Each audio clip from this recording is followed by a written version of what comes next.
The radar screen painted ghosts in the pre-dawn darkness, each blip a potential threat hovering over the hostile waters of the Arabian Sea. Major Evangeline Viper Kowalski pressed her headset closer to her ear, filtering through the static that crackled like distant lightning. Something was wrong.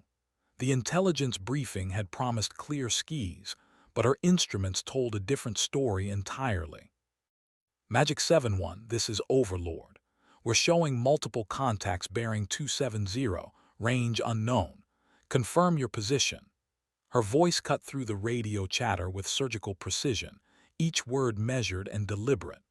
The Boeing E-3 Sentry AWACS aircraft banked gently beneath her, its massive rotating radar dome spinning relentlessly above the fuselage like a mechanical prayer wheel. Below, somewhere in the ink-black waters, 8 Navy SEALs were approaching their target, a suspected arms trafficking vessel that had been dark on all frequencies for the past 6 hours. The mission was supposed to be routine: board, search, secure. But routine missions didn't require AWACS support, and routine missions didn't make seasoned operators request emergency frequency changes 3 times in 10 minutes. Overlord Magic 7-1, we're holding at insertion point Alpha. Request immediate tactical picture. The SEAL team leader's voice carried an edge that made Viper's pulse quicken. Lieutenant Commander Marcus Reaper Volkov had been running black operations since before she'd graduated from the Air Force Academy, and nothing rattled him. Nothing except the unknown. Viper's fingers danced across her console, manipulating the synthetic aperture radar to penetrate the morning haze. The target vessel sat motionless 15 nautical miles northeast of the SEAL's position, but her screen revealed something that made her breath catch. 3 additional contacts, previously masked by atmospheric interference, were converging on the same coordinates. Fast attack craft, moving with the purposeful coordination of a wolf pack. Magic 7-1 Overlord, be advised you have company inbound. 3 fast movers bearing 090, estimated time to your position 12 minutes. She paused, studying the tactical display. The approaching vessels were maintaining radio silence, running without navigation lights, and their heat signatures suggested military-grade engines. This wasn't a smuggling operation. This was an ambush. The silence that followed her transmission stretched long enough for doubt to creep in. In the operator community, Viper was known for her analytical precision, but also for being overly cautious. Some called it thoroughness. Others called it hesitation. The distinction had cost her promotions and earned her the whispered nickname Maybe among pilots who preferred decisive action over careful consideration. But tonight, her caution might be the only thing standing between 8 American warriors and a watery grave. Overlord, say again your count and confidence level. Reaper's voice carried the flat tone of someone processing bad news. In the background, Viper could hear the subtle sounds of tactical preparation, weapons being checked, equipment secured, minds shifting into combat mode. The radar painted its truth in phosphorescent green. 3 contacts, bearing constant, range decreasing. Mathematics didn't lie, and neither did her instruments. But in that moment, Viper understood that everything she said next would either validate her reputation or destroy it completely. The SEALs were depending on her eyes in the sky, and she was about to recommend something that would sound like cowardice to warriors who had never learned to retreat. She keyed the microphone and made the call that would define her career. Magic 7-1 Overlord. High confidence on 3 inbound hostiles. Recommend immediate extraction to alternate position Bravo. The words felt heavy leaving her lips, each syllable a potential career killer. In the special operations community, suggesting withdrawal was tantamount to admitting defeat before the fight had even begun. The response came swift and cutting. Negative, Overlord. We're mission committed. These waters belong to the good guys. Reaper's voice carried the dismissive edge that Viper had heard 1,000 times before, the subtle condescension reserved for risk-averse support personnel who would never understand the warrior's mindset. Through her headset, she heard another voice, barely audible but unmistakably mocking. Typical Air Force. See shadows, call for backup. The comment wasn't meant for her ears, but radio discipline had apparently taken a backseat to masculine posturing. Her crew exchanged glances in the dim red light of the AWACS cabin, their expressions a mixture of sympathy and second-hand embarrassment. Viper's jaw tightened, but her voice remained professionally neutral.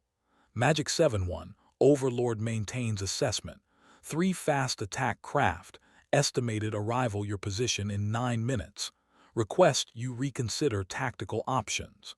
She was giving them one more chance to make the smart choice, even as she knew they wouldn't take it. Overlord, we've got this. Maintain overwatch and trust the professionals. The dismissal was complete and public, transmitted on a frequency that half the task force could monitor. In the unforgiving hierarchy of military aviation, being dressed down by ground forces was a humiliation that would follow her for years. But Viper had been watching radar screens since before most of these operators had learned to shave. She'd seen the electronic signatures of everything from fishing trawlers to guided missile destroyers, and what was approaching the SEAL team's position carried the unmistakable profile of military patrol boats. Iranian Revolutionary Guard, if she had to guess, running electronic warfare packages that would make short work of 8 swimmers in rigid inflatable boats. The minutes ticked by with mechanical precision. Her radar operator, Staff Sergeant Timothy Scope Morrison, adjusted frequencies and gained settings with the focused intensity of a concert pianist. The AWACS aircraft maintained its steady orbit at 28,000 feet, high enough to see everything, too far away to help with anything except information. Contact bearing 085, range 4 nautical miles and closing, Morrison reported, his voice deliberately calm. In the AWACS community, panic was a luxury they couldn't afford. Their job was to be the steady voice in the storm, the electronic lighthouse guiding friendlies through tactical darkness. Viper keyed her microphone again, knowing that what she said next would either save lives or end careers. Magic 7-1, Overlord. Bandits now 3 miles out and accelerating. Pattern suggests coordinated intercept. Strongly advise immediate egress to position Charlie. This time, the silence stretched longer. In that electronic void, Viper could almost hear the mental calculations taking place in the rigid inflatable boats below. Pride versus survival, mission success versus team preservation. The mathematics of modern warfare reduced to its most basic equation. When Reaper finally responded, his voice carried a different quality. The dismissive arrogance had been replaced by something colder, more professional. Overlord, Magic 7-1, we're observing surface contacts on thermal imaging. Confirm your tactical picture. Progress, Viper thought. At least they were looking now, instead of just charging ahead with their heads down. Her fingers moved across the console, transmitting a compressed tactical data link that would paint the complete picture on their ruggedized displays. 3 Iranian fast attack craft, running in attack formation, electronic warfare suites active, course and speed optimized for a perfect intercept. The silence that followed was different this time, thoughtful rather than dismissive. In the background, she could hear muffled conversations, tactical assessments being made by men who had suddenly realized that the cautious voice from 30,000 feet above might be the only thing standing between them and an international incident. Through the complex mathematics of warfare, 8 Navy SEALs were about to learn that sometimes the most dangerous person in the theater of operations was the one everyone underestimated. Overlord Magic 7-1, we're moving to position Charlie. Continue overwatch and thanks for the heads up. The grudging acknowledgement carried weight far beyond its simple words. In the rigid hierarchy of special operations, admitting error was rare. Thanking support personnel was almost unheard of. Viper allowed herself a small smile in the red-lit darkness of the AWACS cabin. The night was far from over, and the Iranian boats were still closing on what they thought was going to be an easy target. But now, instead of stumbling into an ambush, the SEALs would be repositioning with full tactical awareness. The hunters were about to become the hunted, and Viper's eyes in the sky would guide every move of the deadly chess game about to unfold over the dark waters of the Arabian Sea. Her radar continued its relentless sweep, painting electronic pictures of a world where split-second decisions meant the difference between mission success and body bags. In that moment, Major Evangeline Kowalski understood that respect wasn't something that could be demanded or inherited. It had to be earned, one correct call at a time. The Iranian boats altered course, following the thermal signatures of what they believed were unsuspecting American raiders. They had no idea that their every move was being tracked, analyzed, and transmitted to warriors who had suddenly gained the most valuable commodity in modern warfare: perfect situational awareness. The trap was about to be sprung, and for the first time in her career, Viper felt the intoxicating rush of tactical superiority. Tonight, the sky belonged to her, and everyone below would dance to the rhythm of her electronic heartbeat. The lead Iranian vessel was a Siraj-class fast attack craft, bristling with anti-ship missiles and heavy machine guns. Its crew of 12 included 6 Revolutionary Guard Special Forces operators, men trained to capture or kill American commandos in exactly this type of scenario. They moved through the dark waters with the confidence of apex predators, unaware that they were being observed by technology that could track a seagull at 50 nautical miles. "Scope, what's the signature analysis on the lead bandit?" Viper asked, her voice steady despite the adrenaline beginning to surge through her system. The tactical picture was evolving rapidly, and she needed every piece of information to guide the SEALs through what was about to become a very complicated night. "Ma'am, I'm showing active fire control radar, probably targeting the original insertion point. They're definitely hunting, not just patrolling." Morrison's assessment confirmed what Viper already suspected. This was a planned ambush, not a chance encounter. Someone had leaked the SEAL mission, and the Iranians were positioning for a propaganda victory that would humiliate the American military. Through her headset, Viper could hear the subtle sounds of the SEAL team's tactical repositioning, the quiet efficiency of professionals who had suddenly realized that their survival depended on the woman they dismissed minutes earlier. The irony wasn't lost on her. After 8 years of being treated as support personnel, she was about to become the most important person in the theater of operations. Magic 7-1, Overlord. Be advised, lead bandit is painting your original position with fire control radar. They're definitely looking for you.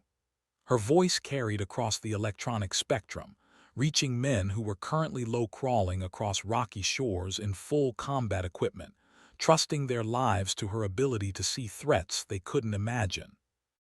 Reaper's response came in clipped, professional tones. "Copy, Overlord. We're in position and observing. These guys definitely came prepared for a party."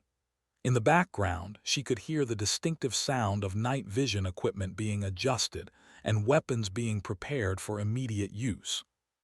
The dance was beginning in earnest now. 3 Iranian boats against 8 American commandos, with Viper serving as the choreographer from her electronic perch in the sky. Every move, every tactical decision, would flow through her console and emerge as life-or-death information for warriors operating in conditions where mistakes weren't just career-ending, they were literally fatal. Her screen showed the Iranian boats beginning to separate, moving into a search pattern that would systematically cover every possible hiding place around the original insertion point. Professional, methodical, and completely unaware that their targets had relocated based on intelligence that was updating in real time. The hunt was on, but the roles of predator and prey were about to reverse in ways that would shock everyone involved. Magic 7-1, recommend you maintain current position and observe. Let them commit to the search pattern. Viper's tactical advice flowed from years of studying maritime interdiction scenarios, but this was the first time she'd been able to apply that knowledge in actual combat. The textbook was about to meet reality, and she was about to discover whether her theories could save lives in the real world. The Iranian boats moved with mechanical precision through the dark waters, their crews scanning thermal imaging equipment and passive sonar arrays. They were hunting ghosts, chasing electronic shadows, while the real threats observed from positions that provided perfect fields of fire. The trap was set, the prey was in position, and Major Evangeline Kowalski was about to orchestrate one of the most elegant tactical reversals in modern naval warfare. But first, she had to convince 8 alpha males to trust a woman they'd never met to guide them through a fight that would define all of their careers. In the unforgiving world of special operations, trust wasn't given. It was earned through competence under fire. Tonight would be her final examination, graded by men whose lives depended on her getting every answer exactly right. The electronic heartbeat of her radar continued its rhythmic sweep, painting pictures of a world where warfare was conducted through technology, precision, and the cold mathematics of tactical advantage. In that moment, Viper understood that she wasn't just providing support, she was about to become the conductor of a deadly symphony, orchestrating movements that would determine who lived, who died, and who went home to tell the story. Contact, contact, contact. The urgent voice crackled through Viper's headset as one of the SEALs spotted the lead Iranian boat's searchlight sweeping across their original insertion point. The electronic warfare had suddenly become kinetic, and the careful chess game was about to explode into violent action that would test every participant's training, courage, and ability to think under pressure. Viper's fingers moved across her console with surgical precision, updating the tactical picture and transmitting targeting data that would allow the SEALs to engage with devastating effectiveness.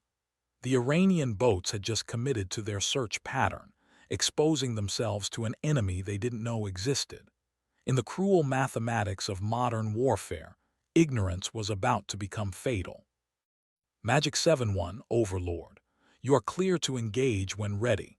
Multiple targets of opportunity. Recommend you take them in sequence from north to south.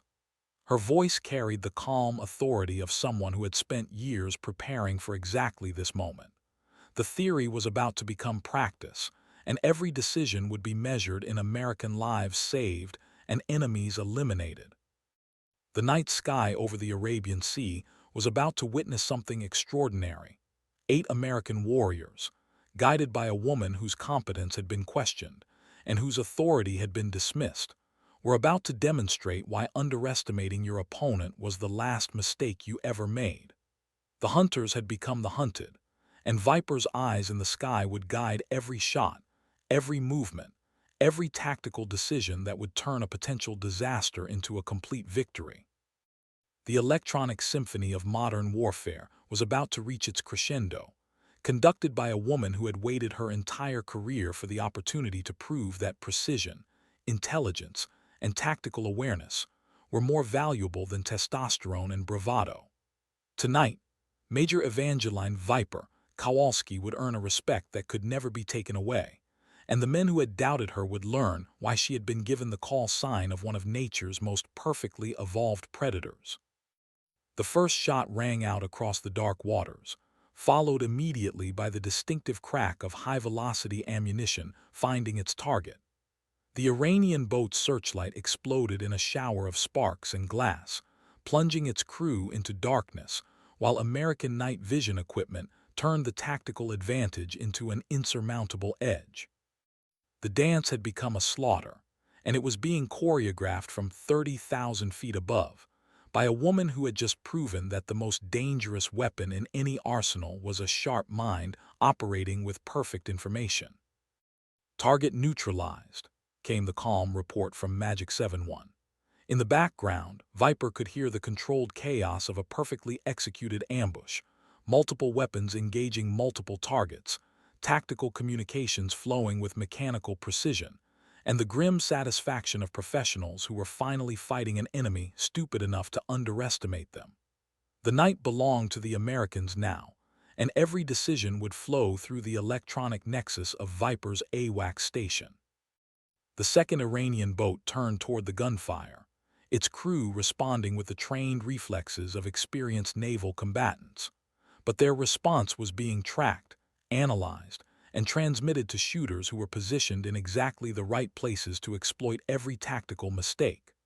Through her console, Viper watched the electronic representation of a battle that was playing out according to principles she had studied, but never applied in combat. Magic 7-1. Second target is turning to engage your position. Recommend immediate displacement to position Delta. Her voice carried across the chaos, providing the tactical guidance that would keep American warriors alive while systematically eliminating threats. The Iranian boat's movement had been predictable, textbook even, and Viper's years of study were paying dividends measured in enemy casualties and friendly survival. The response came immediately, professional and grateful. Copy, Overlord. Moving to Delta. Your guidance is keeping us alive down here. The acknowledgement carried weight far beyond its simple words. In the heat of combat, when adrenaline and fear clouded judgment, the calm voice from above had become their tactical conscience, guiding decisions that meant the difference between victory and catastrophe. Viper's screen painted the reality of modern naval warfare in phosphorescent green, heat signatures moving with deadly purpose, weapon systems tracking targets, and the electronic signatures of equipment that could kill at distances that would have seemed impossible to previous generations. She was watching the future of warfare unfold in real time, and she was directing it with the precision of a master craftsman. The third Iranian boat had recognized the trap and was attempting to disengage, its commander finally understanding that they had stumbled into a carefully prepared ambush. But disengagement required distance, and distance required time, two commodities that were in critically short supply when facing opponents who could see everything and predict every move. The hunter's advantage had shifted, and there would be no escape from the consequences of overconfidence. Magic 7-1, third target is attempting to disengage, bearing 270. He's running for international waters. Viper's analysis flowed through the electronic spectrum, reaching warriors who were already repositioning to intercept an enemy that thought it could simply sail away from the consequences of its actions. The night air carried the acrid smell of gunpowder and burning electronics as the second Iranian boat joined the first in the growing maritime graveyard. Professional soldiers had done professional work, guided by intelligence that had turned a potential ambush into a complete tactical victory.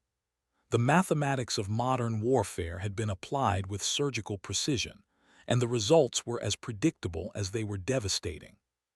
But the real victory wasn't measured in enemy casualties or tactical success. It was measured in the grudging respect that crackled through every radio transmission.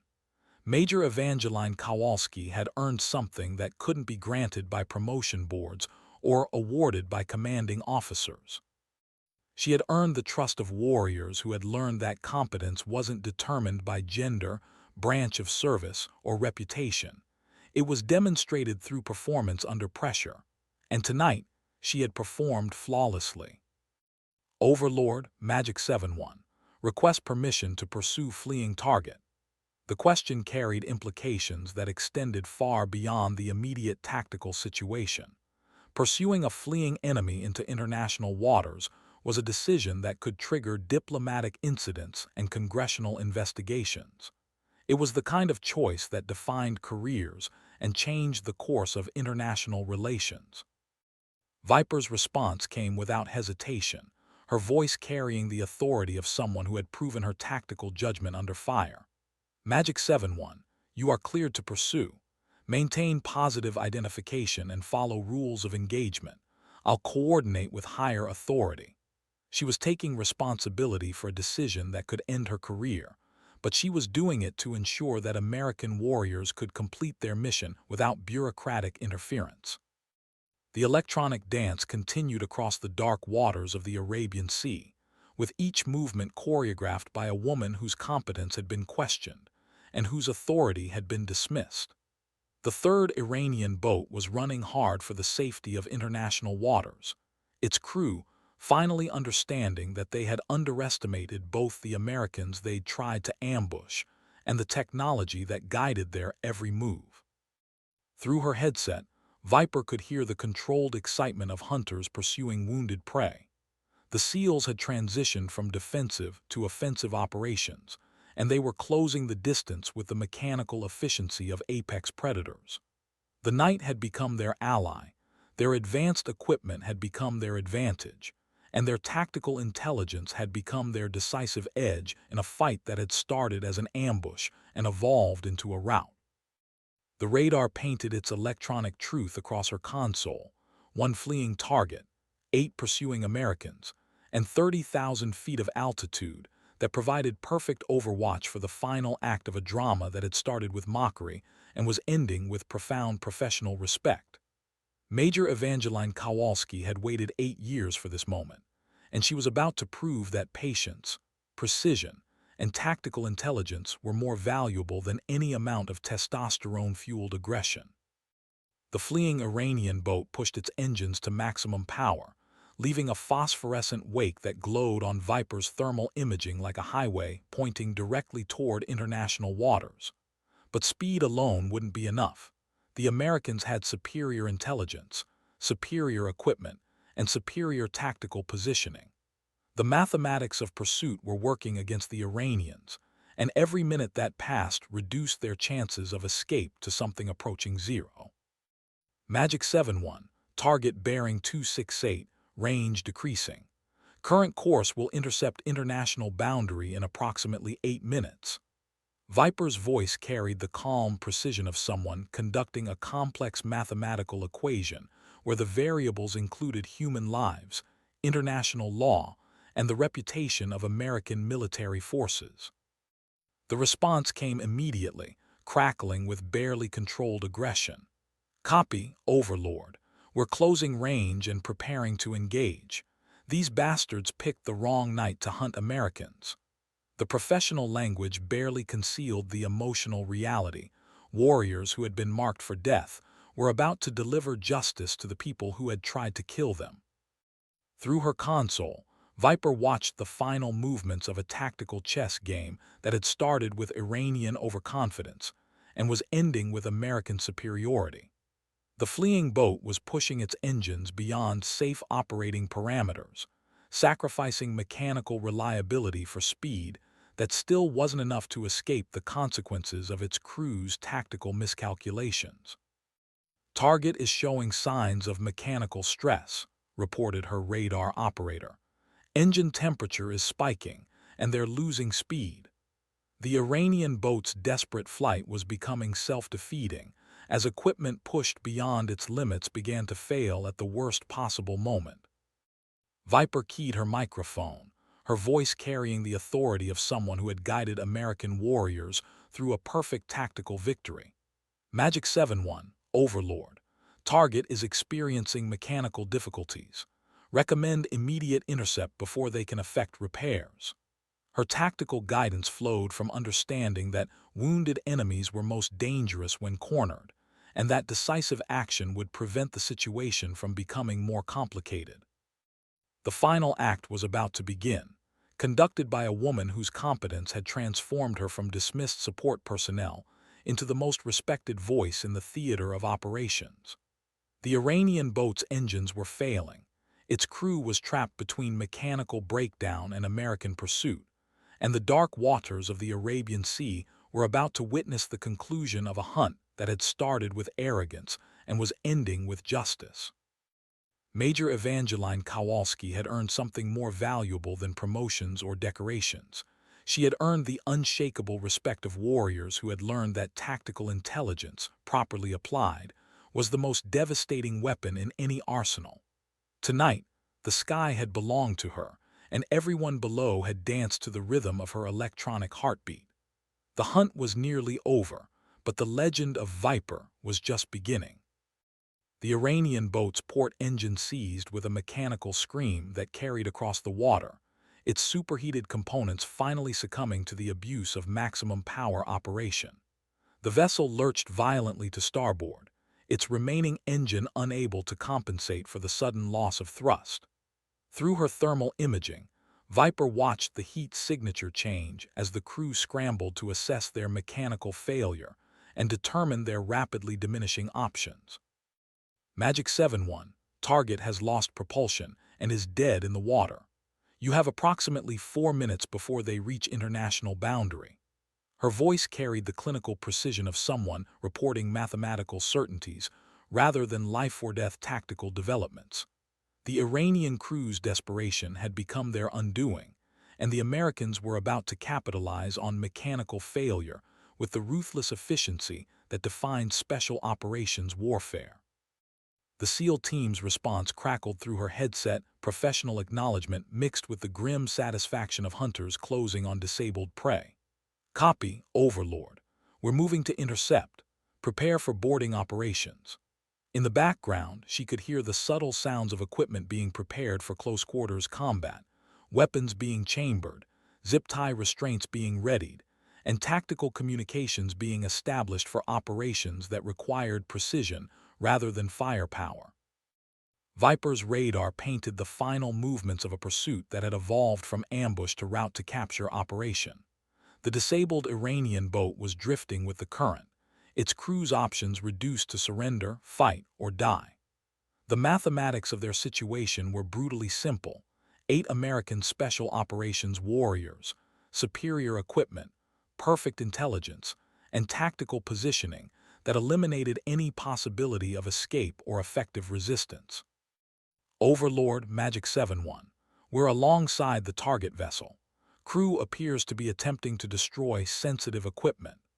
The report carried implications that extended beyond the immediate tactical situation. Iranian naval personnel destroying classified materials suggested intelligence value that could prove significant for future operations throughout the region. Viper's response came without hesitation, her voice carrying the authority of someone whose tactical judgment had been proven under fire. Magic 7-1. Recommend immediate boarding. Prevent destruction of materials if tactically feasible. She was making decisions that balanced intelligence value against operator safety, drawing on theoretical knowledge that was being tested against practical reality. The sounds that followed painted an audio picture of professionals conducting dangerous work with mechanical precision. Commands in English, responses in Farsi, and the distinctive metallic sounds of weapons being secured and personnel being restrained. The Iranian ambush had concluded with their crews becoming prisoners of the warriors they had tried to kill, a reversal that would generate intelligence reports and diplomatic cables for months to come. Overlord Magic 7-1. Target vessel is secured, crew detained, sensitive materials recovered. Requesting immediate extraction to friendly waters. The professional report barely concealed the magnitude of what had just occurred. An attempted ambush had been reversed into a complete tactical victory, with enemy personnel captured and intelligence materials seized for analysis. Through her headset, Viper could hear the controlled excitement of warriors who had just completed a mission that would be studied in military academies for decades to come. 8 American operators, guided by electronic intelligence from 30,000 feet above, had turned a carefully planned Iranian ambush into a complete tactical disaster for their attackers. The night had belonged to American technology, American training, and American tactical intelligence. But more than that, it had belonged to a woman whose competence had been questioned and whose authority had been dismissed. Major Evangeline Kowalski had proven that respect wasn't inherited or demanded. It was earned through performance under pressure. And tonight, she had performed with a precision that would be remembered long after the operational details became classified history. Magic 7-1, Overlord copies all. Outstanding work down there. I'll coordinate extraction with the task force commander. Her voice carried the quiet satisfaction of someone who had guided American warriors through a perfect tactical victory, but her words couldn't convey the personal triumph of proving that competence transcended gender, branch of service, or reputation. The electronic symphony of modern warfare was concluding with American victory, Iranian prisoners, and intelligence materials that would provide insights into enemy capabilities and intentions throughout the Arabian Sea region. The AWACS aircraft continued its steady orbit above the scene, its radar painting pictures of American boats securing their prizes, while Iranian reinforcements searched empty waters 50 nautical miles away. In the red-lit darkness of her station, Viper allowed herself a moment of professional pride. The theoretical had become practical, the academic had become operational, and the woman who had been nicknamed Maybe for her careful analysis had just orchestrated one of the most complete tactical victories in recent memory.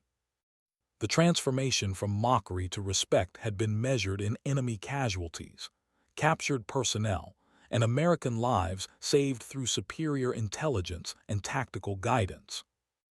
Overlord, this is Reaper. The voice that had dismissed her guidance hours earlier now carried a different quality, professional respect mixed with personal acknowledgement. I owe you an apology and a beer. Your intelligence saved American lives tonight, and your tactical guidance was flawless. It's been an honor working with you. The admission carried weight far beyond its simple words. In the unforgiving hierarchy of special operations, apologies were rare, and acknowledgments of competence were rarer still. Lieutenant Commander Marcus Volkov had just publicly admitted that his initial assessment had been wrong, and that the woman he had dismissed as overly cautious had proven to be tactically superior when it mattered most. Viper's response came with the quiet confidence of someone who had proven her worth under fire. Copy that, Reaper. The honor was mine. Safe extraction, and we'll settle up on that beer when you get back to base. Her words carried the understated professionalism that defined military aviation, but they couldn't convey the personal satisfaction of earning respect from warriors who granted it sparingly and never without cause. The AWACS aircraft turned toward home, its mission complete, and its crew forever changed by a night that had demonstrated the decisive importance of tactical intelligence in modern warfare.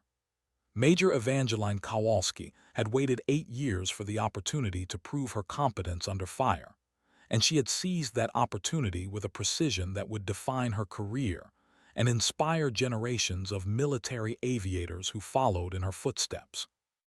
Below, American boats carried Iranian prisoners toward interrogation facilities, where their capture would generate intelligence that could prevent future attacks and save American lives throughout the region.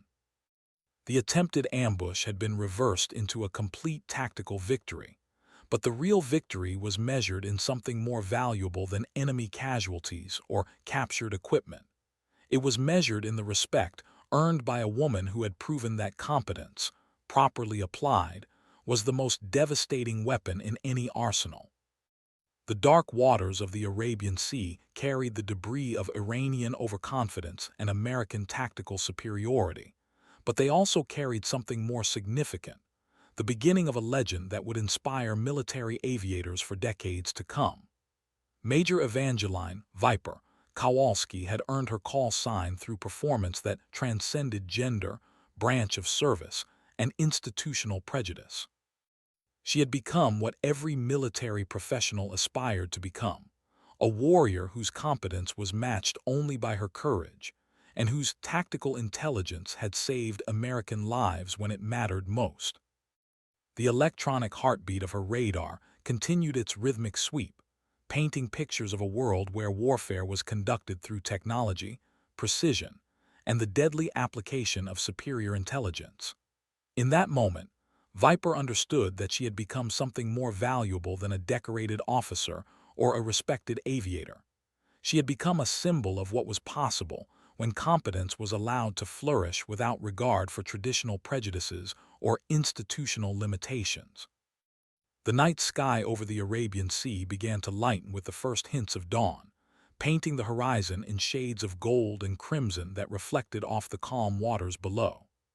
The AWACS aircraft maintained its steady course toward home, its crew forever changed by a mission that had demonstrated the decisive importance of tactical intelligence and electronic warfare in modern military operations. They had witnessed history in the making, conducted by a woman whose competence had transformed her from dismissed support personnel into the most respected voice in the theater of operations. Through her headset, Viper could hear the routine radio chatter of forces returning to base, fuel states, maintenance issues, and administrative details that marked the transition from combat operations to peacetime routine. But beneath the mundane professional communications, she detected something different, a new tone of respect in voices that had previously dismissed her capabilities and questioned her judgment. Overlord, this is Magic 7-1. We're RTB with precious cargo and a story that nobody's going to believe. Reaper's voice carried the weary satisfaction of warriors who had completed a mission that would be classified for decades but remembered forever. Your tactical guidance was textbook perfect. I don't know how you saw that ambush coming, but you saved 8 American lives tonight. The acknowledgement resonated through the AWACS cabin, where Viper's crew exchanged glances of quiet pride. They had been part of something extraordinary, witnesses to a tactical masterpiece conducted by a woman whose competence had been questioned and whose authority had been dismissed. Staff Sergeant Morrison adjusted his headset and offered a subtle thumbs-up, his way of acknowledging that their commander had just proven herself among the most elite warriors in the American military. Copy that, Magic 7-1. It was good hunting tonight. The intelligence package you recovered will keep analysts busy for months. Viper's response carried the understated professionalism that defined military aviation, but it couldn't convey the personal transformation that had occurred over the dark waters of the Arabian Sea. She had entered the night as maybe Kowalski, the cautious analyst who hesitated when others acted. She was returning as Viper, the tactical intelligence officer, whose competence had saved American lives and whose legend was already spreading through secure communications networks. The Boeing E-3 Sentry continued its journey through the lightning sky, its massive radar dome spinning with mechanical precision above a crew that had just witnessed the birth of a military legend. Below, the Arabian Sea stretched endlessly toward horizons that held the promise of future missions, future challenges, and future opportunities for American tactical intelligence to prove decisive in the complex mathematics of modern warfare. As the AWACS aircraft approached friendly airspace, Viper began composing the after-action report that would capture the night's events for historical analysis and tactical study.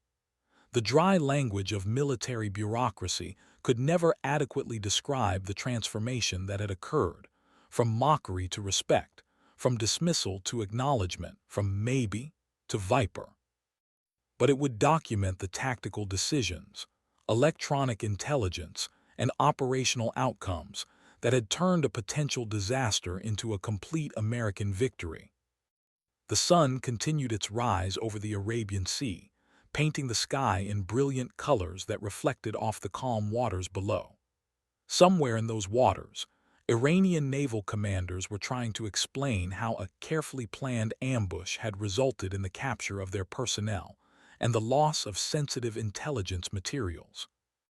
Their failure would generate questions that reached the highest levels of Iranian military command, while their American counterparts would study the night's events as an example of tactical intelligence applied with devastating precision. Major Evangeline Kowalski had achieved something more valuable than promotion or decoration. She had earned the unshakable respect of warriors who granted such recognition sparingly and never without cause. The woman who had been nicknamed Maybe for her careful analysis had proven that patience, precision, and tactical intelligence were more valuable than testosterone and bravado. She had become Viper, a call sign that would be spoken with respect in ready rooms and operations centers around the world. The AWACS aircraft continued its journey home, carrying a crew that had been forever changed by their participation in a tactical masterpiece. They had witnessed the decisive importance of electronic warfare and tactical intelligence in modern military operations, conducted by a woman whose competence transcended traditional prejudices and institutional limitations. The night had belonged to American technology and American warriors, but most importantly, it had belonged to the sharp mind that had orchestrated every move from 30,000 feet above the battlefield. Through her headset,